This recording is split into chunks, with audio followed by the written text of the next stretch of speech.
തിരുവനന്തപുരത്തേക്ക് വന്നാൽ കനത്ത മഴയിൽ കഴക്കൂട്ടത്ത് മരം കടപുഴകി വീണ് വീട് പൂർണ്ണമായും തകർന്നു. പുല്ലാട്ടുകരി ലക്ഷം വീട്ടിൽ സിന്ധുവിന്റെ ഓടിട്ട വീടാണ് തകർന്നത്. അപകടത്തിൽ ആർക്കും പരിക്കില്ല. ഇടുക്കി, തിരുവനന്തപുരം ജില്ലകളിൽ നിന്നുള്ള വിവിധ ദൃശ്യങ്ങളാണ് ഇപ്പോൾ പ്രേക്ഷകർ കാണുന്നത്. എല്ലായിടത്തും കനത്ത മഴ തുടരുന്നു. വലിയ തോതിൽ നാശനഷ്ടങ്ങൾ ഉണ്ടായിക്കൊണ്ടിരിക്കുന്നു എന്നതാണ് ഏറ്റവും പ്രധാനപ്പെട്ട കാര്യം. സൈബ തിരുവനന്തപുരത്തെ വിവരങ്ങൾ പങ്കുവയ്ക്കുന്നു. നമ്മളിപ്പോൾ ഉള്ളത് തിരുവനന്തപുരം കഴക്കൂട്ടത്ത് പുല്ലാട്ടുകീഴി എന്ന സ്ഥലത്താണ്. ഇവിടെ ഇന്നലെ രാത്രി ഉണ്ടായ ശക്തമായ കാറ്റിലും മഴയിലും മരം കടപുഴകി അവരുടെ ഓടിട്ട വീടിന് മുകളിലേക്ക് വീഴുകയായിരുന്നു.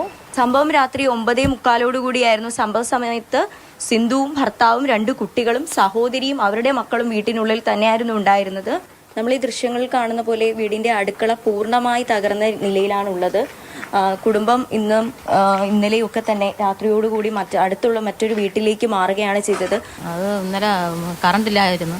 അപ്പോൾ ഈ മോന് പാല് കാച്ചാൻ വേണ്ടി അടുക്കളയിൽ പോയിട്ട് അവിടെ നിൽക്കുകയായിരുന്നു. അപ്പം 2 മിനിറ്റ് സെക്കൻഡേ ആയുള്ളൂ. അപ്പം മോൻ ഓടിക്കൊണ്ട് വന്നപ്പോൾ ഞാൻ പറഞ്ഞു ചെവിരൊക്കെ ഇടിഞ്ഞു പോയി. ഇവിടെ എല്ലാവരും പറഞ്ഞിരിക്കണം ചെവിര് നനഞ്ഞു പോകുന്നിരിക്കുന്നു. അങ്ങനെ അവനെ മാറ്റാൻ വേണ്ടി വന്നപ്പോഴാണ് ഈ സംഭവം.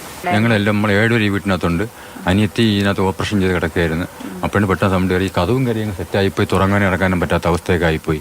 പിന്നെ ഞാൻ ബാക്കിൽ കൂടെ പോയി ചള്ളി തുറന്ന് ഈ സംഭവം നടക്കുന്ന സമയത്ത് മക്കളൊക്കെ ഇതിനകത്തായതുകൊണ്ട് ഞാൻ അനിയത്തിനകത്തായിപ്പോയി. അനിയത്തിക്ക് പെട്ടെന്ന് എഴുതിക്കാൻ നോക്കൂല. അങ്ങനെ അനിയത്തിയെ കൊണ്ട് പെട്ടെന്ന് വെളിയിൽ കൊണ്ട് ഇറങ്ങി പെട്ടെന്ന് വെളിയിൽ പോവുകയാണ് ചെയ്തത്. പിന്നെ ആൾക്കാരെല്ലാം ഭയങ്കര ജനം വന്നു. പിന്നെ അപ്പോഴേ പോലീസിനെയൊക്കെ വിളിച്ച് വരുത്തി. പിന്നെ ഫയർഫോഴ്സിനെയൊക്കെ വിളിച്ചിട്ട് ഇതുവരെയും അവരായിരിക്കും വന്നിട്ടില്ല. പിന്നെ കൗൺസിലർ വിളിച്ചിട്ട് കൗൺസിലർ ഇതുവരെയും വന്നിട്ടില്ല. പിന്നെ മറ്റുള്ള ആൾക്കാരൊക്കെ വന്നിരുന്നു. മരം ഇപ്പോഴും വീടിന്റെ മുകളിൽ വെട്ടിമാറ്റാതെ ഇപ്പോഴും കിടക്കുകയാണ്. അവർ ഇന്നലെ ഫയർഫോഴ്സിനെയൊക്കെ അറിയിച്ചപ്പോൾ ഇന്നലെ 51ാമത്തെ കേസം കണ്ടാണ്. അപ്പോൾ വന്ന് ഇതിലേക്കും വന്നിട്ടില്ല. ഇതിലേക്കും പോലീസ് നില വന്നിട്ട് എല്ലാം നോക്കിയിട്ട് പോയത് മാത്രമേ ഉള്ളൂ. അപ്പോൾ അതിനകത്ത് കൊച്ചുങ്ങളെല്ലാം പെട്ടുപോയി എന്നുള്ളത് അതിനകത്ത് കുടുങ്ങിപ്പോയി. നല്ല അത്ഭുതമായിട്ട് രക്ഷപ്പെട്ടെന്ന് പറഞ്ഞാൽ കൊച്ചുങ്ങൾ ഭാര്യ പെട്ടെന്ന് അവളെ പുറത്ത് വീണനായിരുന്നു. പെട്ടെന്ന് അവളെ അടുക്കളയിൽ പാല് കാച്ചാൻ പോയപ്പോഴാണ് പെട്ടെന്ന് അവളെ എന്തോ ദൈവാധീനം കൊണ്ട് പെട്ടെന്ന് തിരിച്ചു വരികയാണ് ചെയ്തത്. ആ സമയത്ത് അടുക്കളയിലായിരുന്നു.